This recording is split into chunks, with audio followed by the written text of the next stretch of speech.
Le fleuve Niger se meurt et l'orpaillage par dragage est mis en cause par la majorité des personnes. Tantôt bleu, tantôt vert, le fleuve Niger et le cours d'eau sur le territoire malien s'échangent de ces différentes nuances de couleurs. Les spécialistes pointent du doigt les substances chimiques et organiques du moment. À suivre le grand format dans ce journal. C'est parti pour la 8e édition de la semaine scientifique, culturelle et sportive de l'Espric.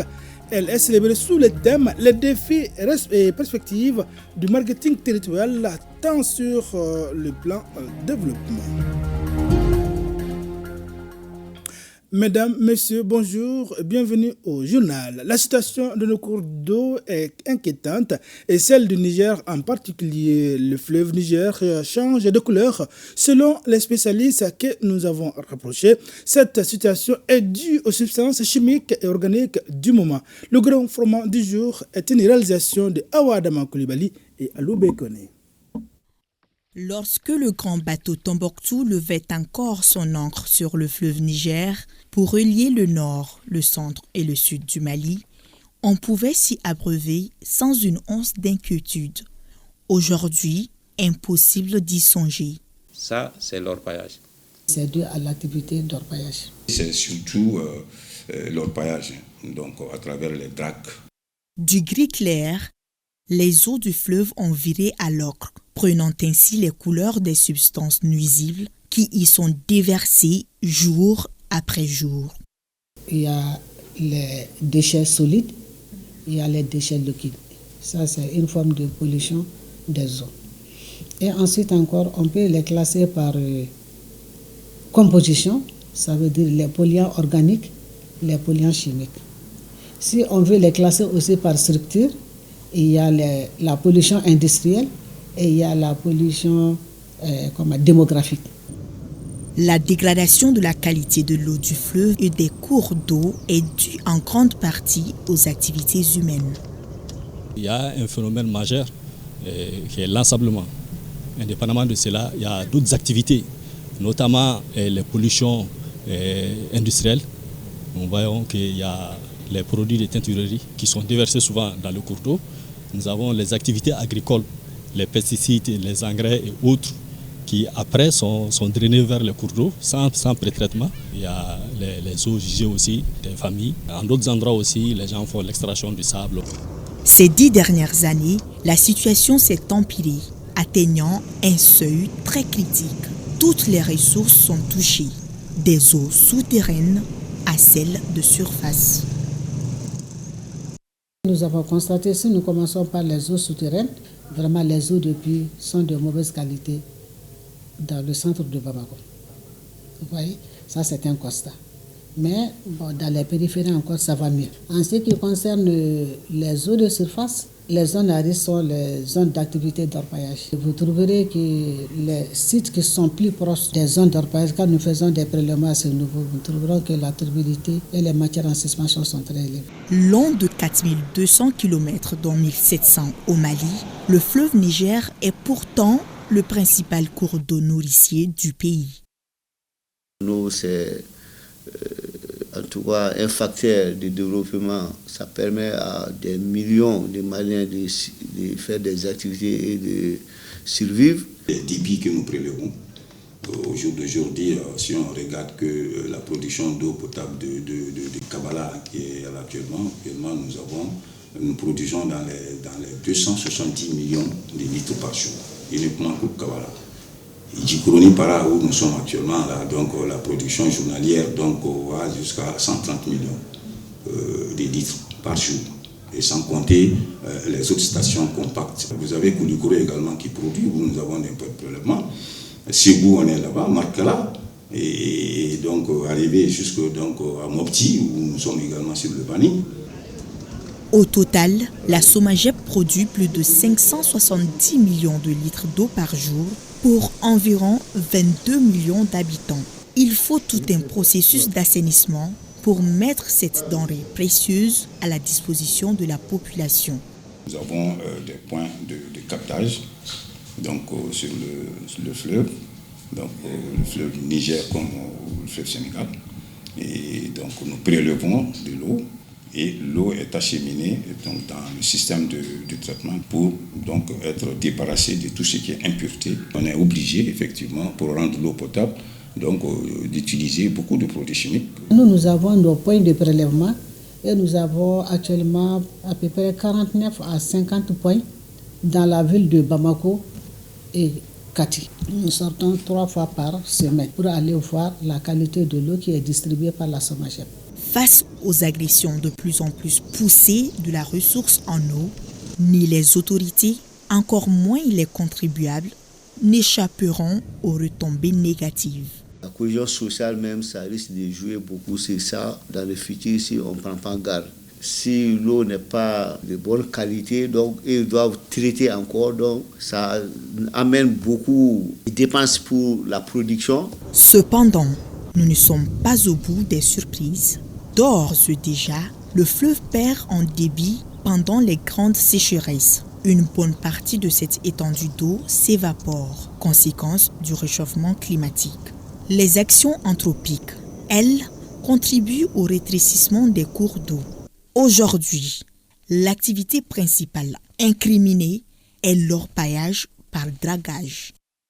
En réalité, c'est surtout au niveau de Banankoro, parce que ça c'est l'entrée du Niger. Il y a les Sangarani aussi, au niveau de Sélégué.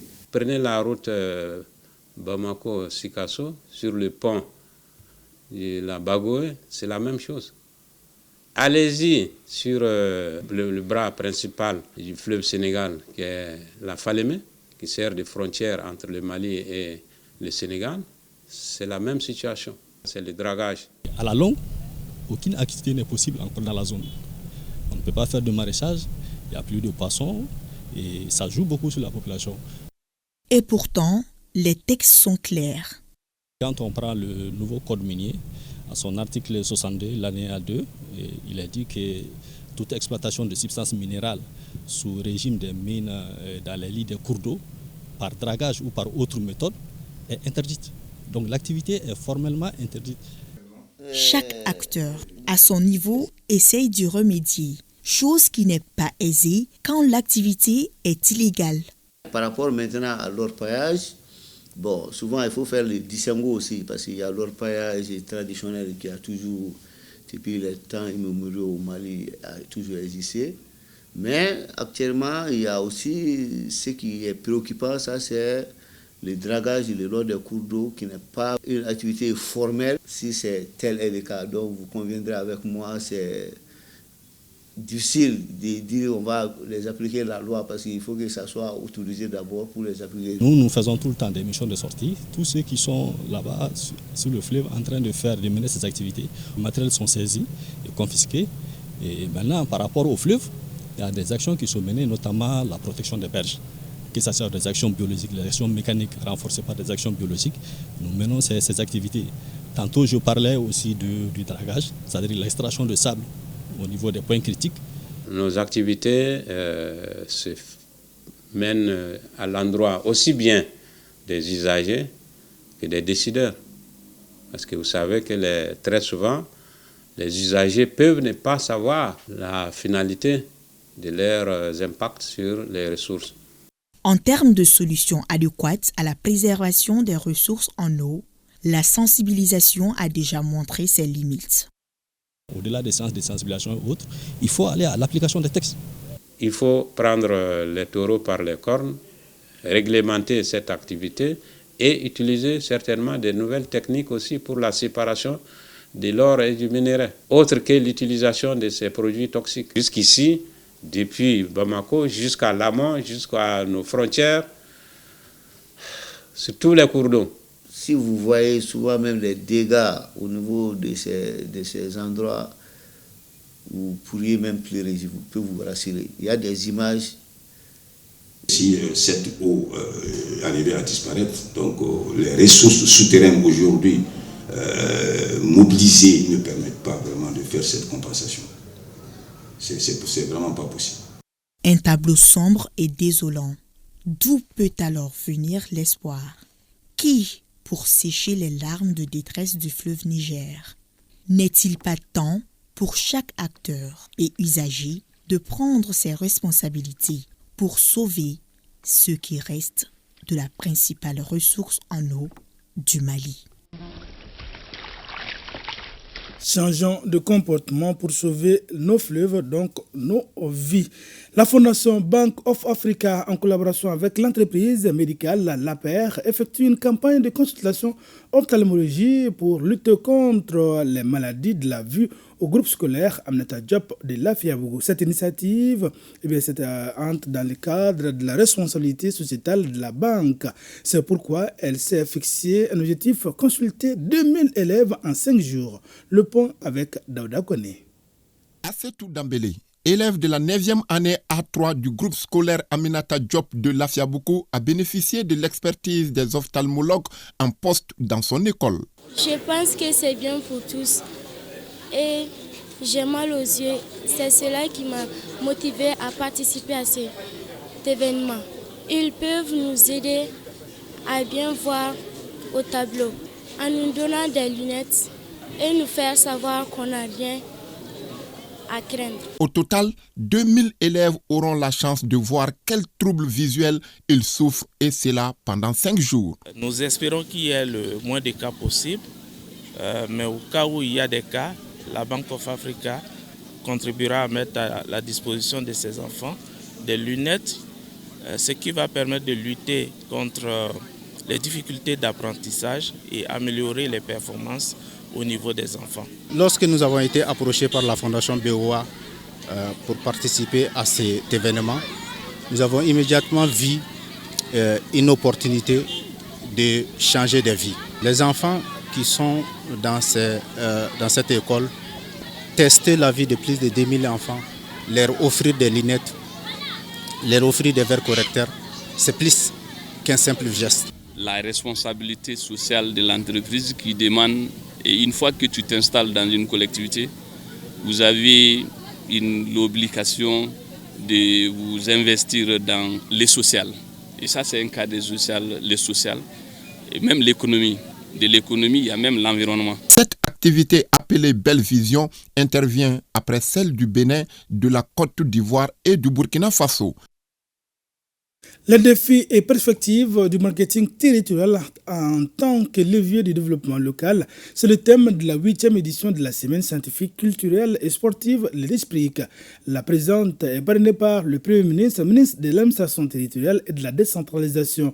L'événement est marqué par 4 panels, nous dit Bemba Sibi. Marketing territorial, levier du développement local, défis et perspectives, c'est sous ce thème que se tient les 3 jours d'activité de la semaine scientifique, culturelle et sportive de l'Institut des sciences politiques, relations internationales et communication dénommé Hardwick. Ce choix se justifie par la diversité de la richesse dont disposent nos territoires. Cette Hardwick se veut une terre fertile d'intellection où nous allons réfléchir, partager et surtout convaincre. À l'issue, l'objectif est d'être force de proposition et d'orienter les esprits vers les merveilles que nous possédons. 4 thèmes vont ainsi être développés par d'éminents panélistes pour cerner les contours du marketing territorial. Ce cadre d'interaction entre académiciens, praticiens et apprenants participe de la volonté de l'Institut de contribuer au développement national, ceci à travers la réflexion scientifique et culturelle, en plus de sa mission de formation des élites de demain. Esprit organise depuis 2015 des forums, des activités scientifiques, culturelles et sportives pour tenter de relever les défis complexes de notre société en offrant aux organisations publiques et privées des hard workers passionnés de challenges et de défis avec un goût particulier pour l'éveil et la curiosité intellectuelle. L'Esprit œuvre pour contribuer au développement socio-économique du pays, l'essence même de notre engagement à Esprit. Il n'y a pas de décentralisation en dehors du marketing territorial, parce que le principe même de la décentralisation est basé sur l'existence d'affaires locales, c'est l'existence d'un potentiel local, mais bien sûr dans un espace territorial qui est lié par des réalités économiques, sociales, culturelles. Le directeur général des collectivités territoriales, dans sa leçon inaugurale, a également défini les facteurs d'attractivité que sont les ressources humaines et financières qui vont permettre de mettre en valeur les potentialités des territoires.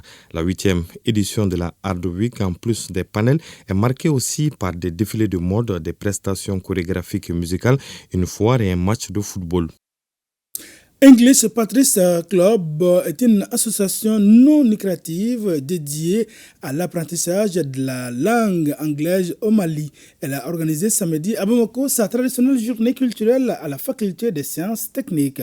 Le thème retenu cette année est la protection pour un monde durable, l'engagement des communautés et institutions dans la protection de l'environnement. Reportage signé de C. Baba Diarra. Since its establishment in December 2013. L'anglais est la première langue parlée dans le monde entier après le mandarin. Peut-on d'ailleurs dire que c'est la clé qui ouvre presque toutes les portes d'accès au monde. C'est pourquoi le club dédié à l'apprentissage gratuit et la pratique de cette langue au Mali œuvre tous les ans pour la réussite de sa mission, d'où la nécessité d'organiser une journée culturelle afin d'initier des thèmes et prodiguer des conseils aux apprenants. Et puis ici, c'est English Practice Club. C'est un club d'anglais. Nous organisons des sessions hebdomadaires chaque samedi de 10h à 13h. Donc, nos sessions se font en anglais. Donc, chaque samedi, nous invitons les étudiants ou bien les amoureux de la langue anglaise à pratiquer leur langue et c'est gratuitement. Le thème retenu cette année est la protection pour un monde durable, l'engagement des communautés et institutions dans la protection de l'environnement. Un choix qui n'a pas laissé indifférent les parrains de la cérémonie, qui lui-même œuvre dans une association pour la défense de l'environnement. Le défi environnemental, c'est une question primordiale. Vous savez qu'il y a eu beaucoup de rencontres internationales sur le changement climatique. Chez nous, nous ne changeons pas nos comportements. Il est difficile d'avoir un environnement sain et propre. Donc c'est un défi que tout le monde doit relever. J'invite d'abord mes collègues enseignants à ne pas se limiter seulement à l'enseignement de la langue anglaise, mais à parler aussi de certaines choses concernant la société comme la protection de l'environnement qui est très important, et aussi aux élèves aussi à s'intéresser à la protection de l'environnement qui va sauver vraiment ce changement climatique-là. Au programme de cette journée culturelle, des panels de discussion, des prestations de slam et des sketchs. Et cela dans le but de constater le niveau des apprenants et inciter plus de monde à s'intéresser à la langue anglaise. We have 19 English clubs. Voilà, un reportage signé de Sebaba Diarra. Ils sont 9 jeunes venus des régions et du district de Bamako à être retenus pour la première édition du projet Orange Musique Talent. Durant 4 semaines, ces artistes en herbe ont bénéficié d'une formation notamment sur la musique et la présence scénique. À l'issue de la dite formation, les jeunes artistes ont composé une chanson intitulée Anka Mali, notre Mali, pour rendre hommage au Mali. Cette initiative du réseau Orange Mali vise à promouvoir la musique malienne dans toute sa diversité. Les détails, c'est avec Bokari Koulibaly. Ils sont jeunes, ambitieux, talentueux et ont un dénominateur commun, l'amour du Mali. Un amour démontré à travers la chanson Anka Mali, une chanson dédiée à notre pays. Cette dédicace est le fruit du projet Orange Musique Talent. En soutenant les artistes locaux, Orange contribue à la dynamisation de la scène musicale malienne, encourageant la créativité et offrant des opportunités aux jeunes talents de se faire connaître.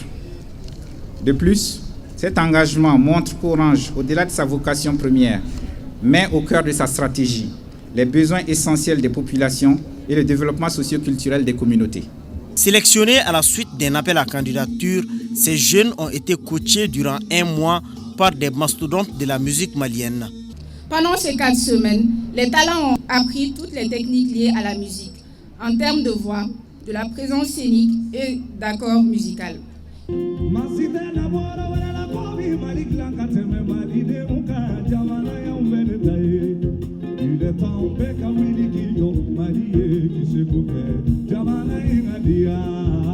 Cette caravane sera un symbole de partage et d'unité, mettant en avant la diversité et la vitalité de notre cher Maliba.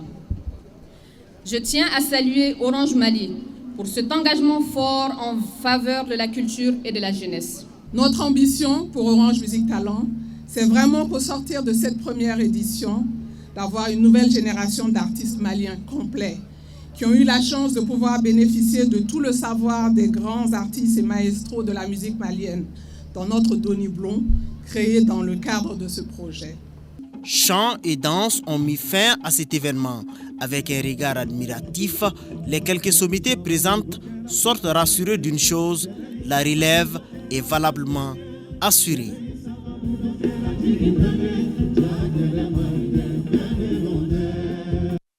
Mahamadou Sadiko Diawara est le nouveau président de la communauté malienne résidant dans la ville de Moanda au Gabon.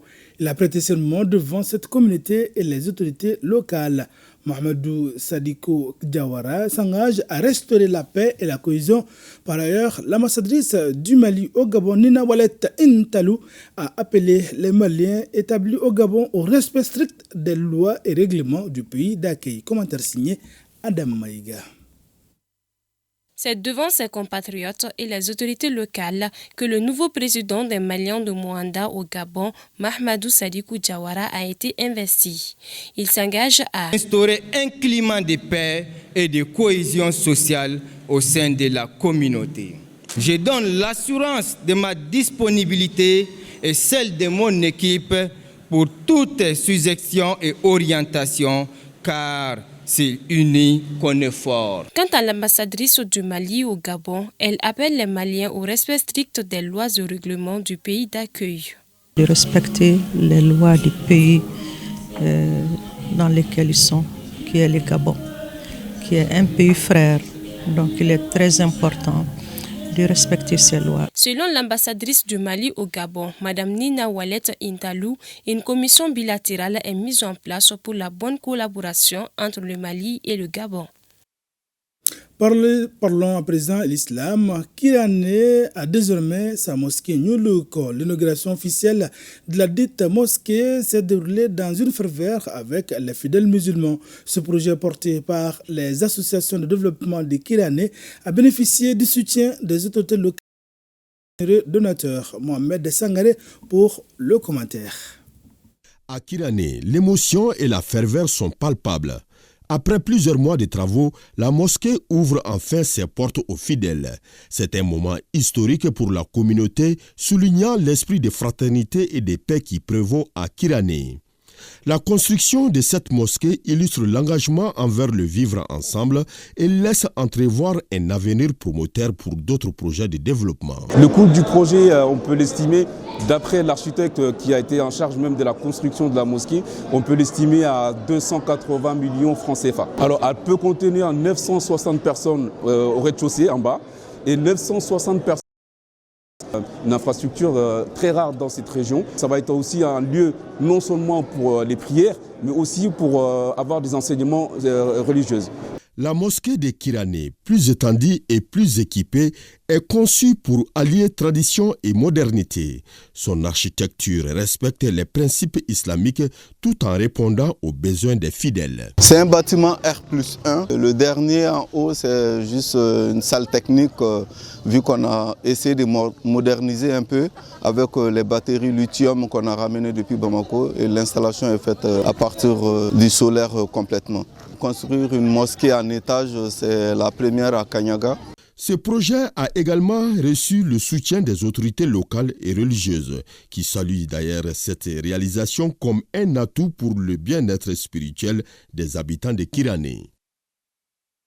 Ainsi prend fin ce journal. Merci d'avoir été de nôtres. À 20h, Khadija Toukone sera là, Inch'Allah, pour la grande édition du soir. D'ici là, passez d'excellents moments de télévision en compagnie des programmes de ORTM1.